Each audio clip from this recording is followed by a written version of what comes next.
So the first thing you're gonna want to do right after loading your rocket into the editor is to remove the "Your Payload Here" text and replace it with, well, your payload. Like this.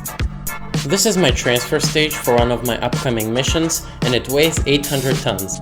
By the way, you can replace this docking port with any part that can decouple of your liking. Now it's time to launch.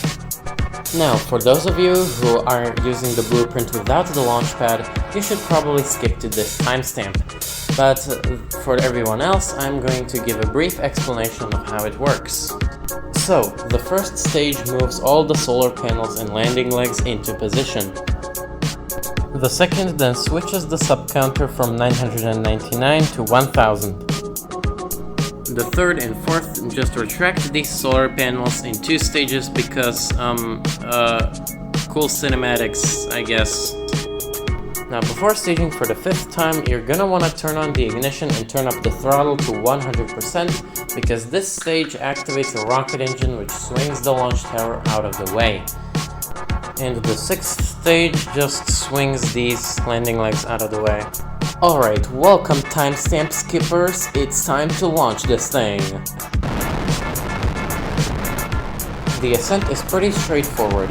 Just follow the in-game angle indicator and keep the engines at full throttle. Now we're gonna need to conserve a little bit of fuel. So, once you reach a TWR of around 2.1, stage to turn off half the engines on the rocket. From there, all you need to do is just reach orbit like you would with any other rocket. Now that you're in orbit, it's time to jettison the payload. So stage to open the cargo door, then manually decouple your payload, switch back to the rocket, and then stage again to activate the piston that pushes it out of the cargo bay. And finally, the last stage just closes the cargo door again. And now for the recovery. So first, stage to open the hidden roof cargo door. Now the next stage is going to put you in control of one of the heat shield pods. So, use RCS to navigate out of the roof cargo bay and down to the engines. Once you're there, you should dock to one of the center docking ports. After that, stage again and do the same with the other heat shield pod.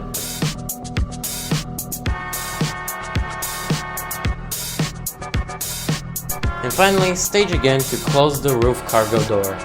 Then use the RCS at the top of the rocket to lower your periapsis to around 20 kilometers. Now it's time for reentry. You should be able to control the rocket just fine without RCS until about 13 kilometers. Once you're there, turn on RCS and carefully maneuver the rocket so that it doesn't burn up. Now, we have a bit of a problem. The heat shields are too small and the rocket isn't slowing down enough. What do you do about this? Simple. Once you reach around 500 meters per second, stage to deploy the air brakes, which are just BP edited solar panels. Once these slow you down to 250 meters per second, stage again to deploy the parachutes. Also, leave the RCS turned on after you deploy the parachutes as it helps to avoid a really dangerous bug.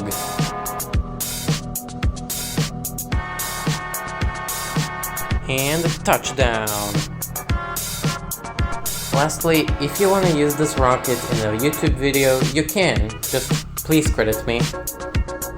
Alright, so the tutorial is done. Thank you for watching, and also thank you so very much for this goal. I appreciate every single one of you guys. And I have a little announcement to make, which is that soon I will be making a Q&A. So post your questions in the comments of this video and I will try to answer all of them. As long as they're not stupid. Please don't ask me stupid stuff. Please, no, please don't.